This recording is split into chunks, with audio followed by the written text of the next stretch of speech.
Buongiorno a tutti. Good morning, everybody, and welcome to the last press conference held by myself and Massimiliano Gioni. Before entering into the 55th, I want to remind you that during a Biennale, and the Biennale lasts not a vernissage, 3 days of vernissage, but lasts 6 months.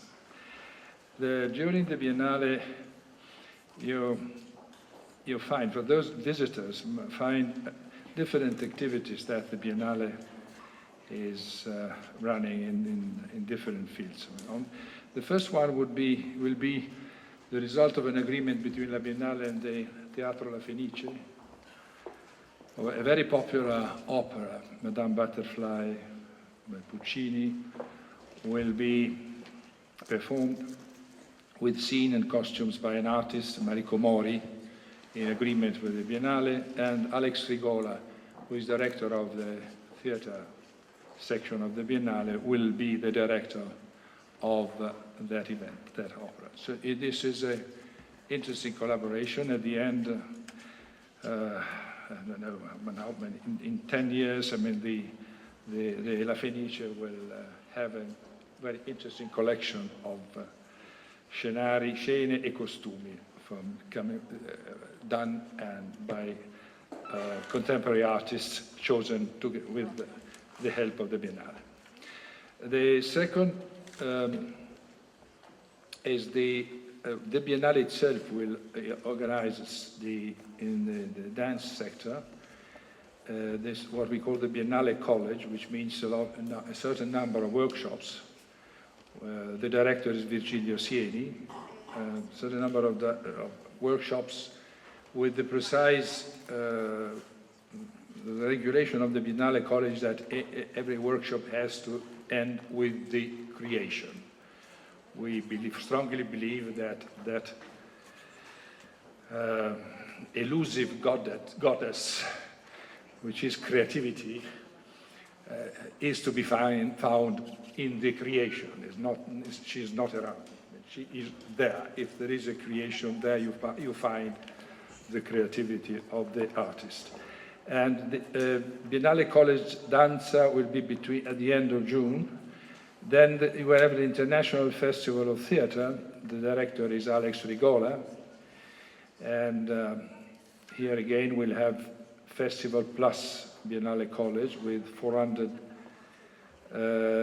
requests of young artists from Europe, United States, China, Zimbabwe, and so on, that have asked to participate to these workshops. At the end of August, we'll start the international exhibition of film, Arte Cinematografica, i.e. the Venice Film Festival. Then we'll have from 4th to 13th of October the International Festival of Contemporary Music.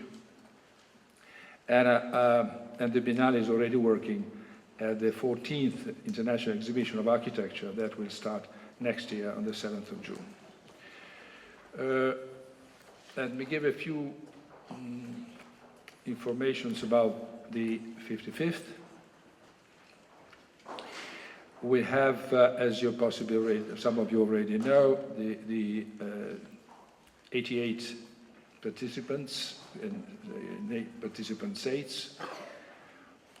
10 of them are new, for the first time: Angola, Bahamas, Bahrain, Republic of Ivory Coast, Republic of Kosovo, Kuwait, Maldives, Paraguay, and Tuvalu, and the Holy See.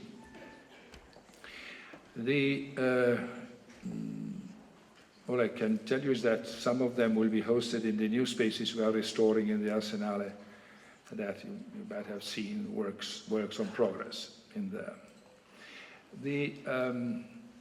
We'll have during the Biennale, during the 55th exhibition, with of course, Gioni has planned a certain number of meetings on art that will take place according to a specific calendar. One of these, which is the first one, will be Marco Paolini's performance, and Massimiliano possibly will tell a bit more about it, since it has been invited as an artist to the exhibition. Of course, I want to thank the donors. Then I want to thank, in a great number, have been helping Biennale and Massimiliano to organize the exhibition. Then, of course, our main sponsor, our partner, which is Swatch, main sponsor Enel, JTI, Foscarini, etc., etc. I want to thank, of course, the Ministry for Cultural Activity, that is, as we say, in a moment in which I'm coming from the ceremony opening of the German and French pavilion together, joint opening, and I've noticed one of the most important changes in the history of the Biennale.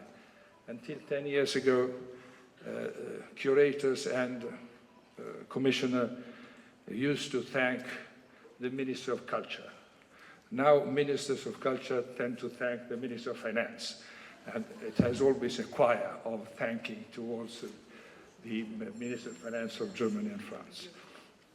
It's the same, but we thank our Minister of Culture because the contribution has been held constant, given, although, of course, as you know, the situation of public finances all over Europe, and in particular, in Italy in particular, is not as easy as one would hope.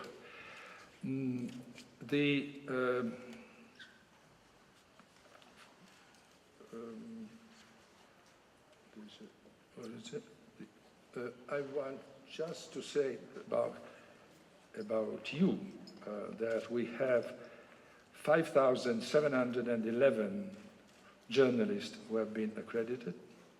Of these, 2,025 are Italians, 3,686 come from abroad, and which is once again a sort of a record, because if I well remember, last Biennale there were 5,700. We have, as you possibly have already seen, we have restored, we have completed the restoration of the Sala Chini in the Central Pavilion, and this has been opened for the first time after 2004, and we are working hard for the restoration of other buildings in the Arsenale, so to host countries who in an increasing number are asking to have a so-called permanent pavilion to the Biennale. And I underline once again the very fact that the number of countries who want to take part in the Biennale is increasing, and we have already spoken about the possible reasons. Since one thing is clear, then when they come and they want to participate in the Biennale, not because they want to bring local products, as in the traditional expos, but because they really want to come and, to some extent, demonstrate their capability to be within the world of art. And of course, I'm speaking not only of traditional countries who have belonged to the Biennale since the beginning, but I'm speaking about new countries coming into the forefront in the scene, newly founded republics, and so on and so forth. I mean, there is this sort of Biennale as a place chosen to show not identity but capability to belong to the world of art and culture. And this, of course, is something that we appreciate really very much. Coming to the exhibition, I want really to thank Massimiliano. Of course, in all the press conference, in all the, I've been asked why did you choose Massimiliano? Why are the reasons? Why you choose such a young curator? And I said, of course, because I like risk. And there is no other answer to that question. We choose a curator because we have an idea of what might be the focus that in that year, on that period, and the way one has to deal with contemporary art. Then we choose the curator because we think that we need an enlightened vision and a great energy, because these two are the ingredients for a young or old, but for a good curator. And Massimiliano has helped us in setting a biennale, which is, as I've already defined it, an exhibition of research. And this is perfectly coherent with what we think about what is our mission, and what is our mission particularly in these years, in which contemporary art has somehow become popular. The platform of those who are interested in contemporary art is increasing. The number of artists in the contemporary arts has been booming. And we feel that it's time in which contemporary art has to be seen from different perspectives and to be considered from different perspectives, not just shown in its novelties of the year. This is to give us keys for an access to it, which are all the more important at a time in which the invasion of contemporary art goes hand in hand with other two invasions. One is invasions of images, and the other is the invasion of technological tools like the internet that allows everybody to think that he, A, is a writer, B, is a politician, C, is a creative, 4 is an artist, and so on and so forth. And provided this invasion of images and this illusion of having in the hand the elusive goddess of creativity,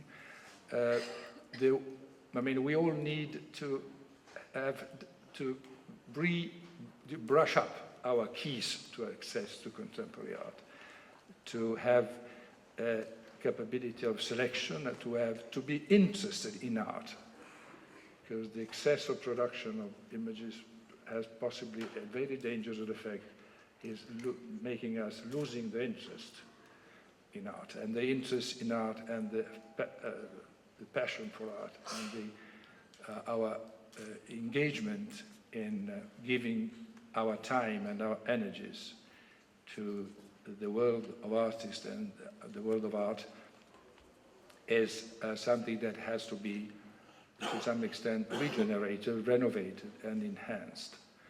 The Biennale of Gioni is, in that case, a special one, in the sense that it gives us really 1, 2 or 3, whatever you want to, in any case, some very important keys of access to the knowledge of art. And since the Biennale is, anyway, considers that his mission is a very light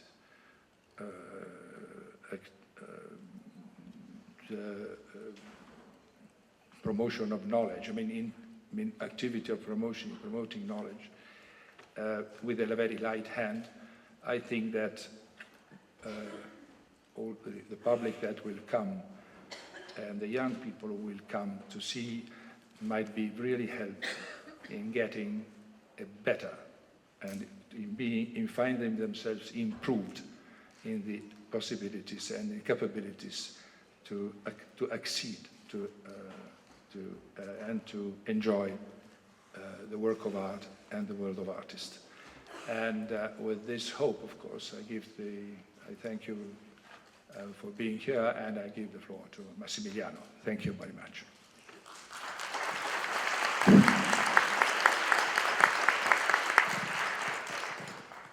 Buongiorno a tutti, benvenuti. Mi scuso, parlerò in inglese perché a quanto pare la platea è più di stranieri che di italiani.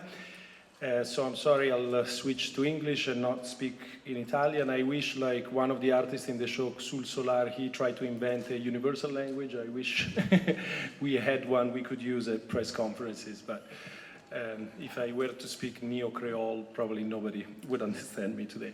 I know it's always a ritual of press conferences to open them with a long litany of acknowledgements and thank yous. And unfortunately, I have to also do the same, even this time. And first of all, I want to thank the President, Paolo Baratta, and the whole Biennale and the many teams in the Biennale that worked on this exhibition. From the outside, people imagine that institutions are sort of monolithic stones, and of course, institutions are actually made by people. And I found some great accomplices and great friends and collaborators in this exhibition. It's a show just in the international part that brings together more than 4,500 objects, so try and imagine how many nails and screws and hours have been spent to bring them here.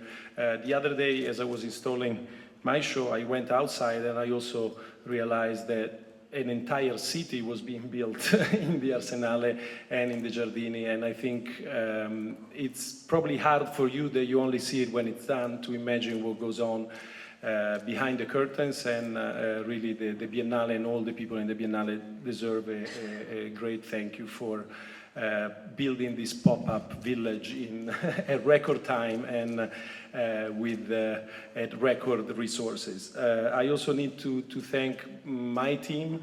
I had the fortune to work with a great team in New York and in Italy, so I want to shout out to Helga Christoffersen, Natalie Bell, Roberta Tenconi, Ian Sullivan, and Chris Wiley, who are the core team and really made the exhibition possible with me. A big thanks goes also to Annabel Seldorf, the architect with whom I collaborated in the architecture of the Arsenale, of which I will tell you a little bit more in a minute. And finally, also to thank the donors who have generously contributed to the exhibitions and help us make many of its parts and projects possible. And so I also want to thank them by name: Maya Hoffman, Takis Ioannou, David Tiger, Leonid Mikkelson, and the Victoria Foundation, the International Production Fund, Enel Contemporanea, Patrizia Sandretto Repaudengo, the Trussardi Foundation, the Agnelli Pinacoteca, Tony Salame, JP Morgan, and many, many others. I always say that to make a biennial is like be part of a choir, and this was really a sort of gigantic orchestra, and I'm very thankful to all the people that took part. So after this short introduction, I don't know what to say more than really I should invite you to see the show. You know, making exhibitions is actually a form of writing or speaking in space, and so I hope the exhibition speaks by itself, and I encourage you to experience it as a show. It's a form of communications through objects and images and physical experiences that hopefully go beyond words. So I feel that my introduction is a little bit too much at this point, but there are also more than 100,000 words on the walls of this biennial in wall text, and so if you need more information about every single piece, there is plenty to read. I'll just summarize a few of the key ideas of the exhibition. As you know, it's called the Encyclopedic Palace, Il Palazzo Enciclopedico, which was the title that Marino Auriti gave to the dream of an imaginary museum on which he worked for many years of his life. Marino Auriti was a car mechanic that migrated from Abruzzo to Pennsylvania, and in his free time he dreamt of a museum that would collect all the world's knowledge. He said that it was meant to encapsulate all the knowledge in the world from the wheel to the satellite. It was a building that was meant to be 700 meters tall, 136 floors, and occupy 16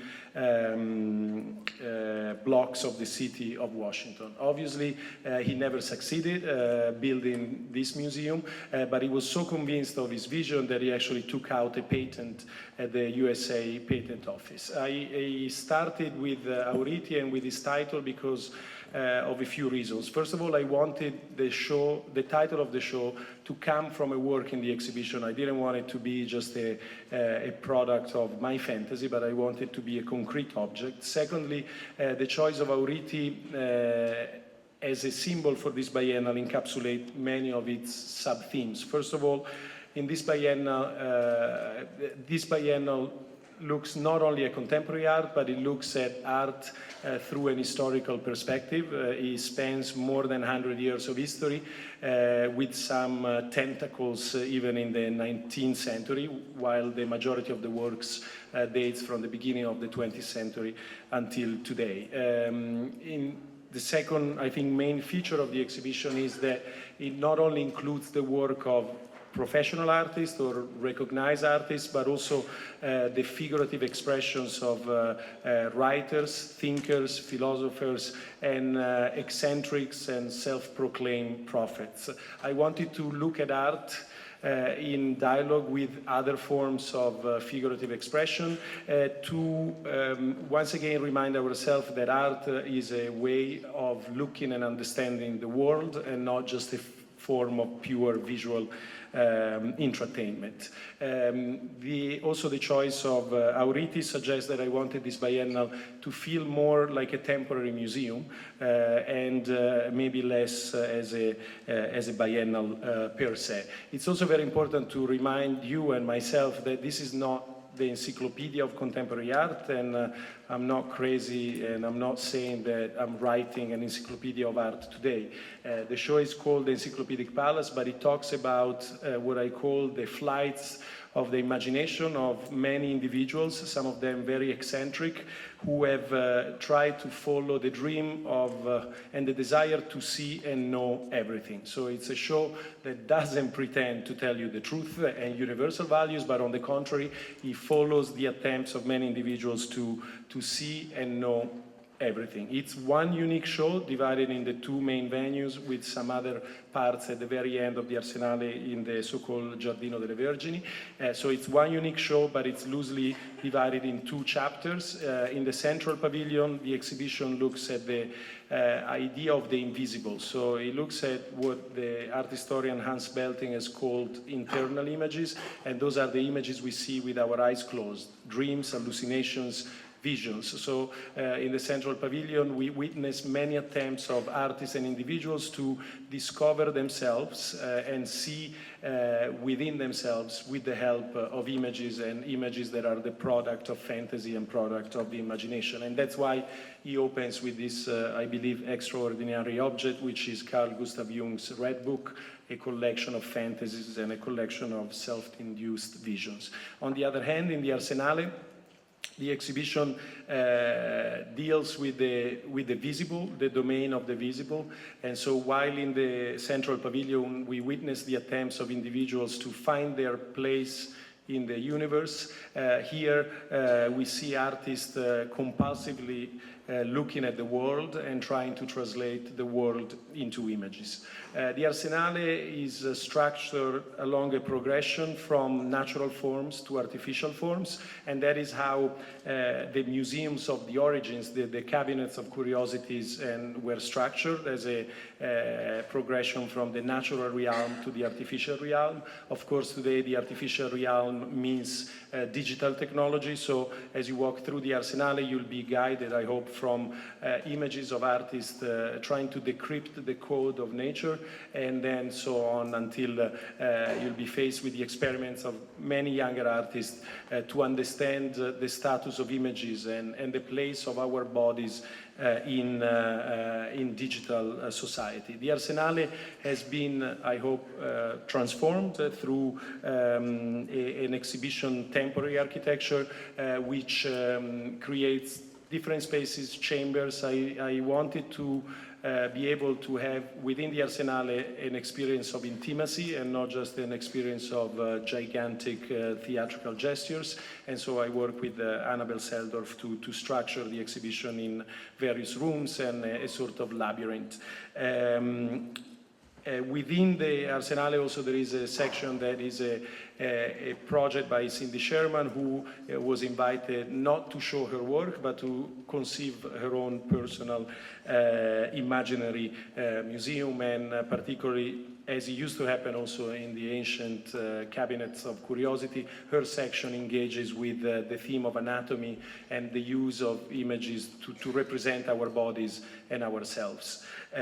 Since I mentioned Cindy, and I think here I particularly need to thank the many artists in the show.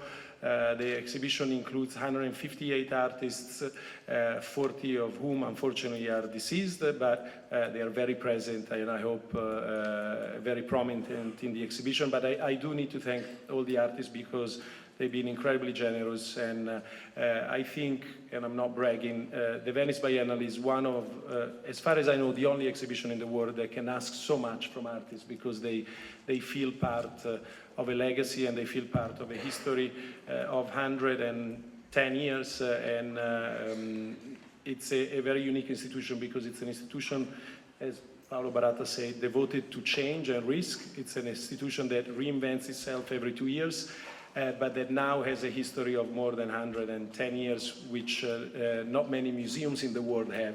And so I think artists are very responsive to this, and so I'm extremely thankful to them and their representatives for working with us in presenting this exhibition. So I think that's all I can say, and welcome.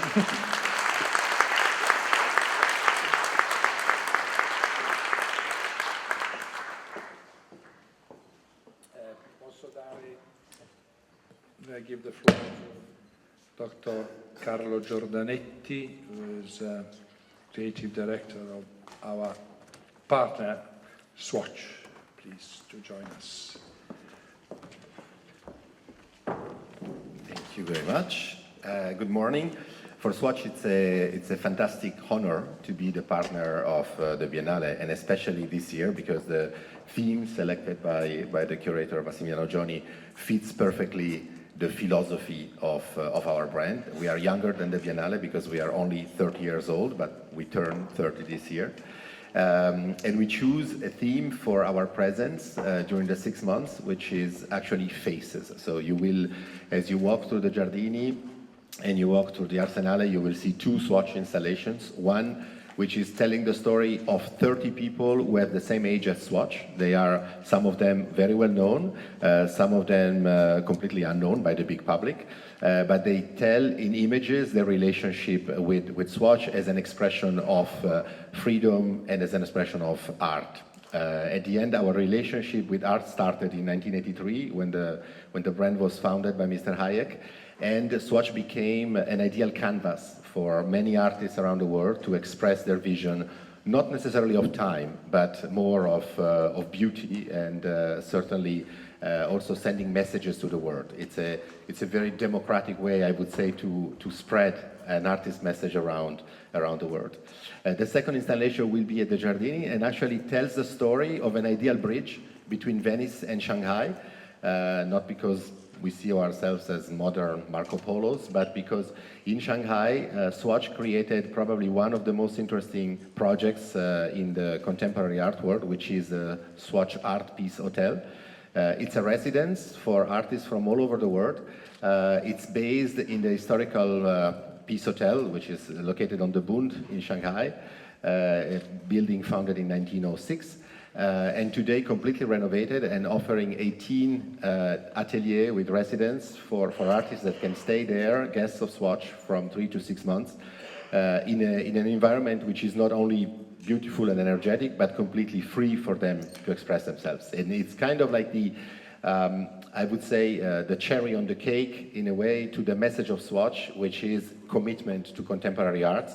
because the founder of the company and because his children who are running the company today, as we believe in the fact that arts can really contribute to change the world and to make it a better place. And we believe that artists have a big responsibility in this field. So we like to support them and we like to give them a platform to express themselves. And it goes well beyond the product with our Peace Hotel project. So thank you very much again for choosing this theme, because it was, of course, an inspiration. Tomorrow also we will unveil 2 art specials of Swatch. One realized by a Spanish artist who has been in residence at the Swatch Art Peace Hotel, and one actually designed by the design team that Massimiliano has collaborated with to create the visual expression of the Biennale. So you will also see a piece of the Biennale translated into a Swatch watch. Thank you for being here, and thank you for coming and see us at the pavilions.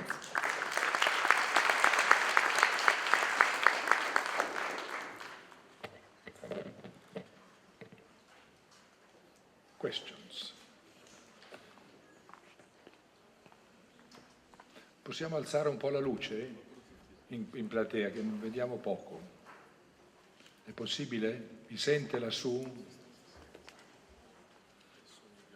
Ecco, adesso finalmente par condicio.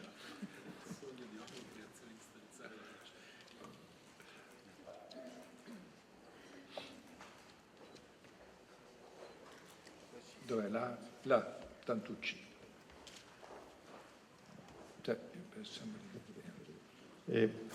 Volevo chiedere a Johnny, siccome mi sembra che tra gli altri aspetti, no, la componente che chiamerei esoterica, animistica, sciamanica, mistica, è molto forte, no, nella figurazione, proprio è quasi un filone, direi, soprattutto nel padiglione centrale, ma anche in parte negli artisti dell'Arsenale.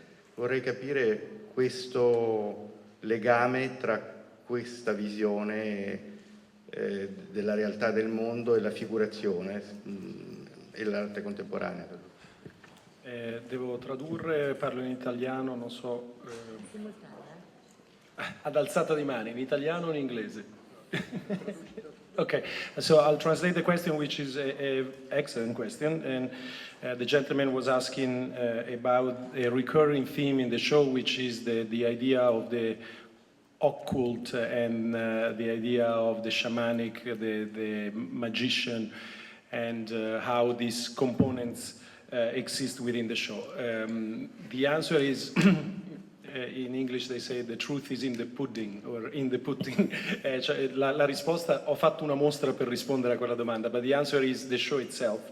And it's a question that raises many questions. First of all, I'm not the one who said it, but Jean-Luc Godard says the image is resurrection.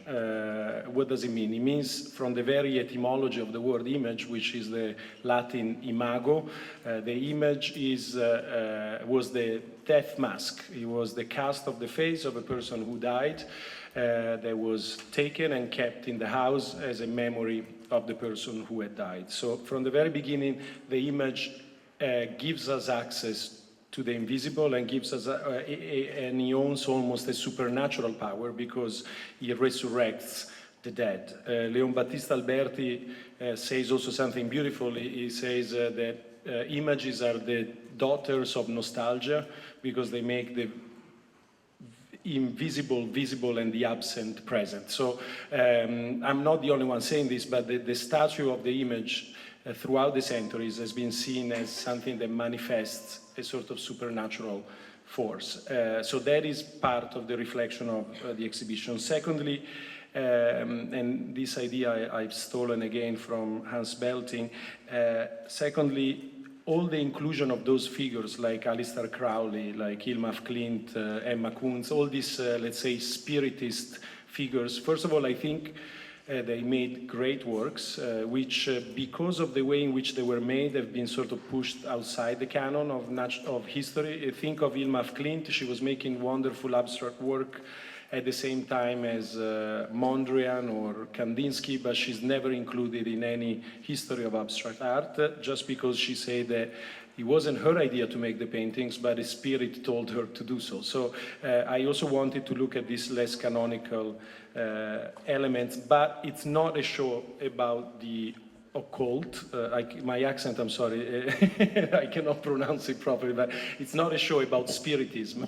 Adorno famously wrote a beautiful essay against spiritism, and he says, I never understood why, if we can talk to the dead only tell us about our grandmothers. Why don't they tell us about the future of the world, or why don't they tell us about something very significant? They mostly, when you connect to the beyond, you talk to your grandmother or to somebody. And so it is not a show about spiritism. It's not a show about a return to the irrational, even though I am a romantic and I believe there is a very interesting perspective to be rediscovered, but it is through the inclusion of those examples that we are reminded of a simple truth, and that is that we are all media.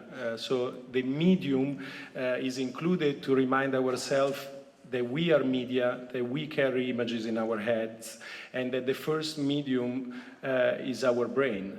Before cell phones, before computers, the place where we see images is our brain. I mean, it is a banality, but we close our eyes and we see something. And so that's what the show is about. It's about how images exist within ourselves. And so those are examples to make us think about that. The show, in a way, starts with these spiritist figures, and it ends with many young artists who seem possessed by images, images that are artificial, images that are syntactic, images that are digital. So maybe we live today in a different form of possession, in which we're not possessed by the voice of spirits, but we are possessed by the voice of the media, meaning the digital media. So I think that's the answer to the question.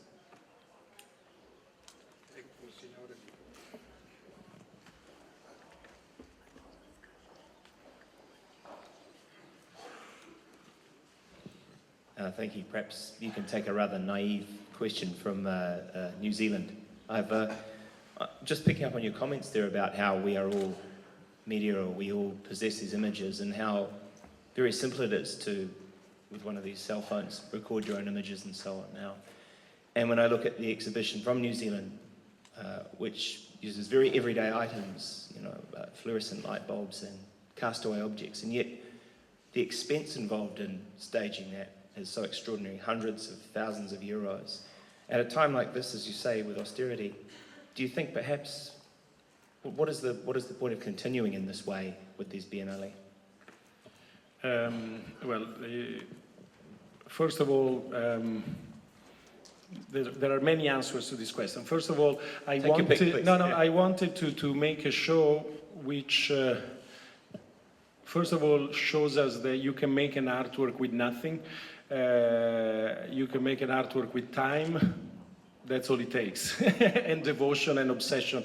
I mean, the fact that the exhibition starts with Jung's book, who is not even an artist, but devotes 16 years of his life with a little brush to produce a wonderful manuscript, means that art can be made with very basic means. Or another series of objects that I'm very happy to have in the show are the drawings collected by Ugo Bernatzik from different populations of Melanesia that are just a piece of paper and a pencil. So if anything, this biennial celebrates the bricoleur, celebrates very poor means. I mean, I chose an illustrious car mechanic to title the entire Venice Biennale, and he made the Encyclopedic Palace. I don't know if you noticed, the balconies are made with plastic combs. So there is the whole show, if anything, is very much about low production value. Even, you know, there are spectacular moments, but it's certainly,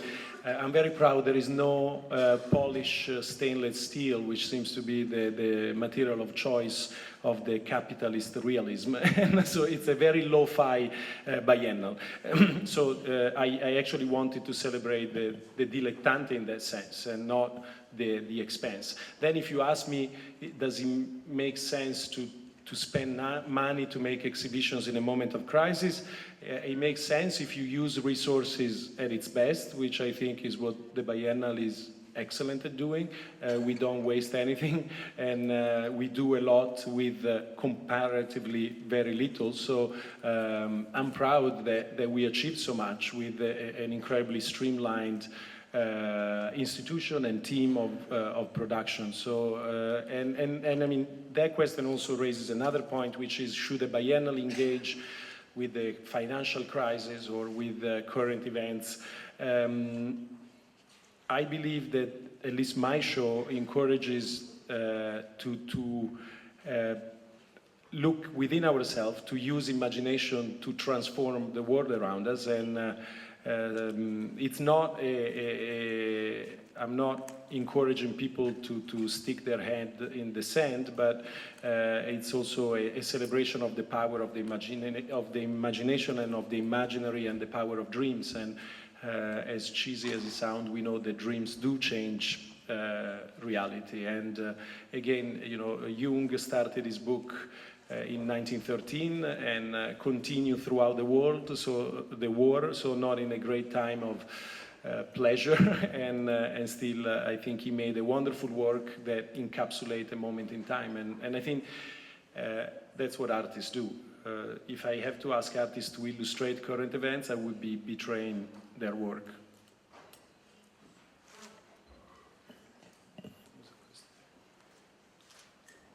Qui c'era una domanda. Poi c'era una...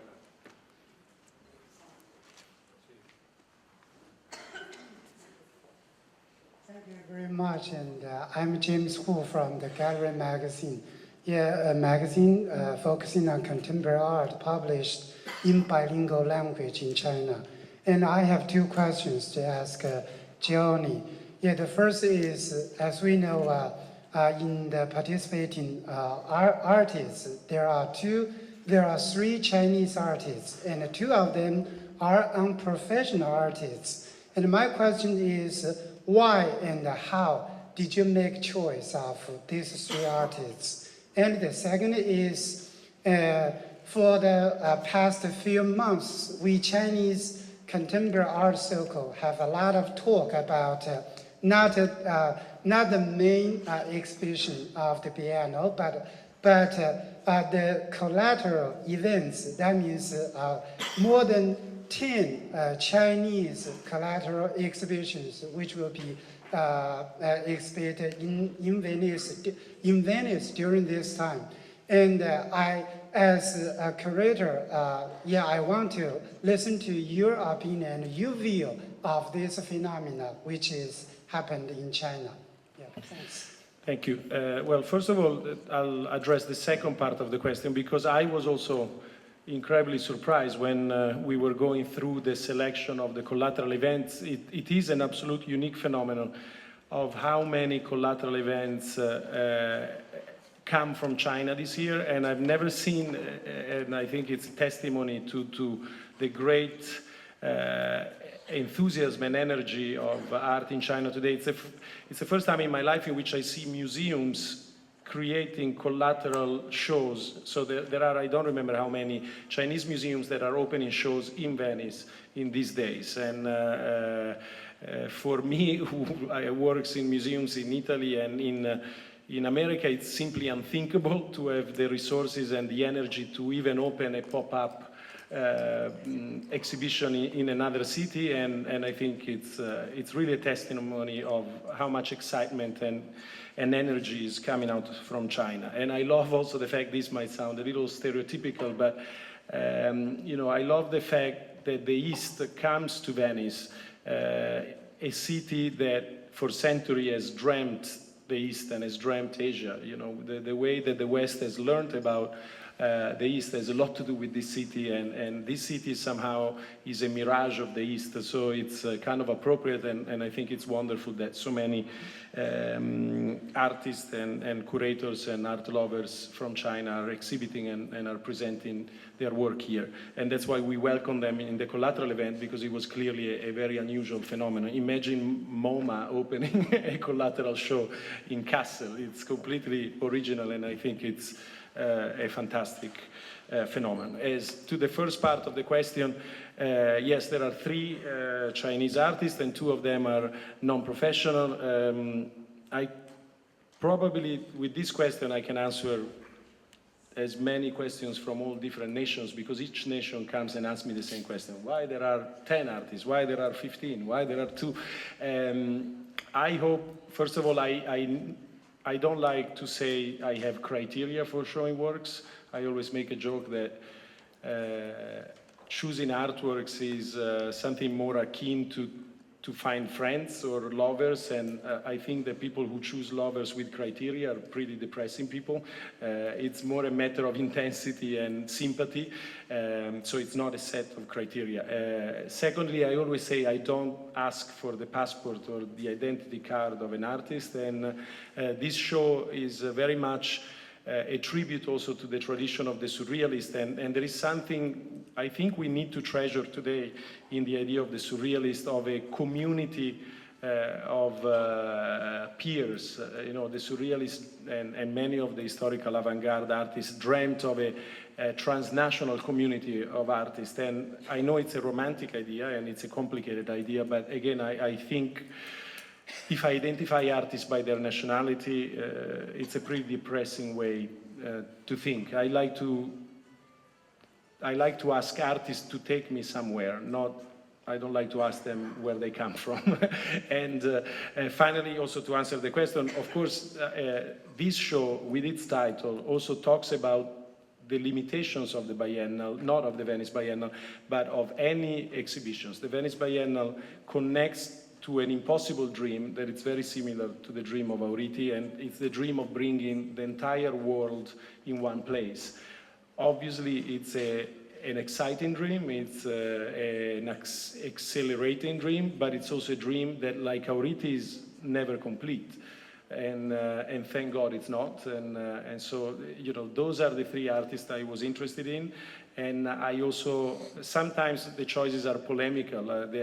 You know, we see a lot of painting coming out from China of a certain kind, and I just didn't want to acknowledge it because I'm more interested about Guo Fengji trying to cure herself and cure the world through her drawings, and it's also how we mix with the theme. It's not just my taste. I don't know if that answers the question, but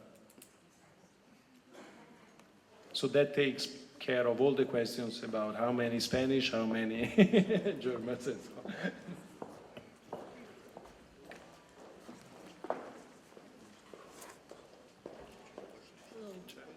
I have a question about the relevance of organizing contemporary exhibitions through territories and countries, because following what you said about artists being free and that it's not so important to ask about the country where they come from, how relevant is it nowadays to still organize exhibitions based on countries?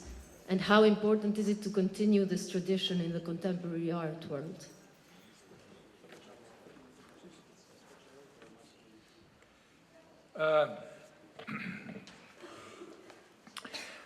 This is a question that is always put to, because there is a tradition to look at the Venice Biennale as an old lady, an old-fashioned lady that still is alive, but I mean, that needs some regeneration. I mean, and the first defect of this lady is that she's organized as her grandmother was organized. I mean, the Expo of the late 19th centuries.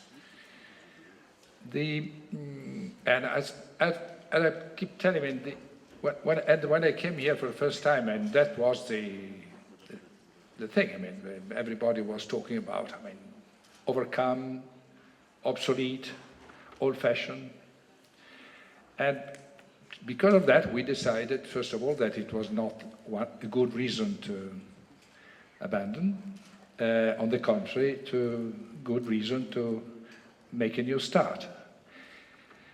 And we decided to start a new Biennale based on 2 different pillars. One was the traditional Venice Biennale based on single pavilions, and the other one was our own international exhibition for which we have been appointing as curator, a curator of the international exhibition of the Biennale.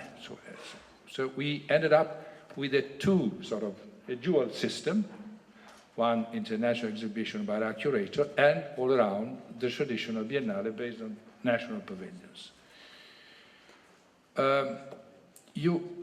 Once again, the quality of the cake is in the eating, and the very fact that from that onwards, the number of countries who have asked to come to the Biennale has been increasing.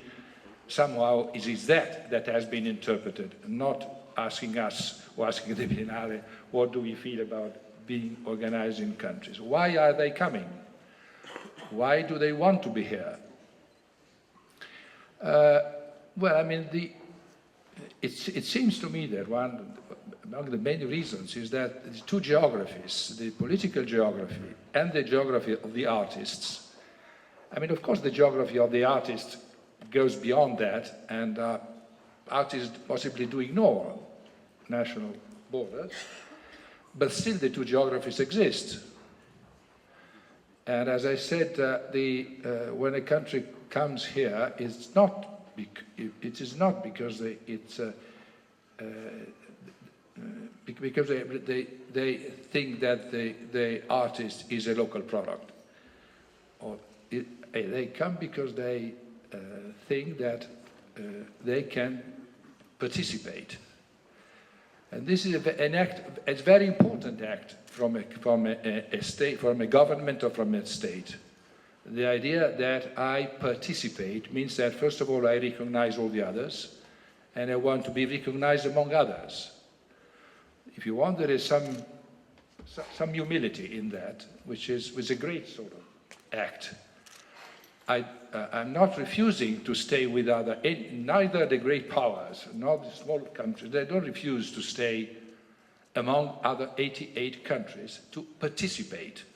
To what? To a dialogue, and to testimony that they are ready to develop their dialogue with all the others. Therefore, we have the collateral exhibition, in which there are in some cases, we have foundations coming from ethnic groups or minorities that do not recognize themselves in the state that participate in the Biennale, and so the choir and the number of voices increases. What is the result? The result is pluralism. Pluralism means that we here have one curator of ours and 88 other voices. This is and when you open the Biennale, it's just the beginning of a dialogue between these, and we always are looking for perfection in institutions and transparency or honesty, and how do we reach that? By which institutional instrument or which institutional procedure do we reach transparency? When pluralism of voices is a very powerful instrument to produce transparency and to produce a dialogue based on reciprocal trust. And with this, I want to reply also to the previous demand. The demand, why do we still have a Biennale? Because these days we are asked just the opposite question. The world of politics and the world of economics is making pressure on arts and culture because they want from us to have solutions to their problems. They want from us tools of immediate use. Arts and culture have to help growth. Arts and culture have to help, the lack of arguments for international relationship. Arts and culture will revitalize Europe. This is, to some extent, what we hear these days, on the contrary. So we more biennales, this would mean in any case. But in that request, in that demand and that pressure on arts and culture from the political realm and and from the economic world is somehow, somehow to be taken not with complacency. It has to be taken with some attention to possible risk of reducing this relationship just in terms of give me a kit to restore growth in this country or in Europe. What we produce for that, there are two very important things for the outside world, for the economics and of politics. And the one is that we have an institution that bases operation and whose main product is trust. If you are here and if all the world is here, it's because, after all, there is trust. And in the crisis of the economic world and the political world, you can really summarize that it's due to lack of trust among individuals, among institutions, among enterprises, among individuals and banks, among banks and central banks, among banks and central governments, among central governments and international institutions. So the trust is what arts and culture has to, on which they have to base their action, and we do that.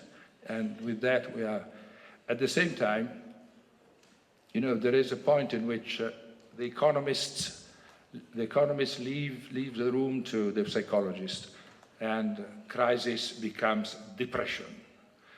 And crisis can be overcome.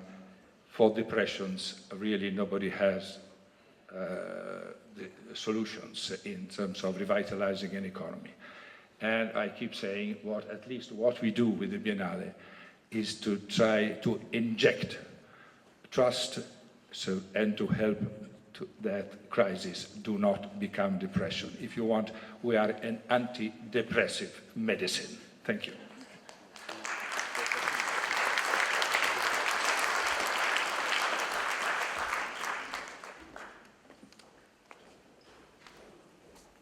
Per lui con quella fascia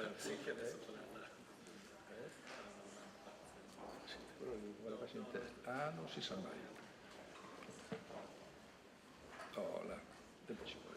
Hello, I am a representative from the Maldivian Pavilion, an artist of Colonel, and we wanted to hear your opinion of the climate changes and its artworks presence here at the Venice Biennial. So I will ask you, Mr. Gioni, do you feel that climate change is still an emergency that needs to be addressed in these kind of forum like the Biennale? I mean, it connects a bit to the question before also about resources. Of course, it is an emergency and it's important to be reminded of it, but as I also was saying before, I can't make a show that addresses every problem in the world, and I cannot make a show asking artists to illustrate current events. Artists are a bit like the Providence. They work in mysterious ways. and usually they allow us to see what we don't know. And so while I think it's important to draw attention to these problems, as I say, I cannot address them all in the exhibition, and so I mean, I wish your pavilion all the attention and the luck it deserves, and I made a show about something else, but as Paolo Baratta was saying, what makes the Biennale really unique is this sort of biodiversity of the pavilions, and as we know, biodiversity helps life and helps the world evolving and continuing. And so it's great that there is the show with my point of view, and that there are all these different pavilions, of which you're one, that bring other issues to the table and allow us to see more. It's a show about the dream of seeing everything, and so I'm glad that there are many perspectives in this exhibition. Thank you. There are more questions. The last one.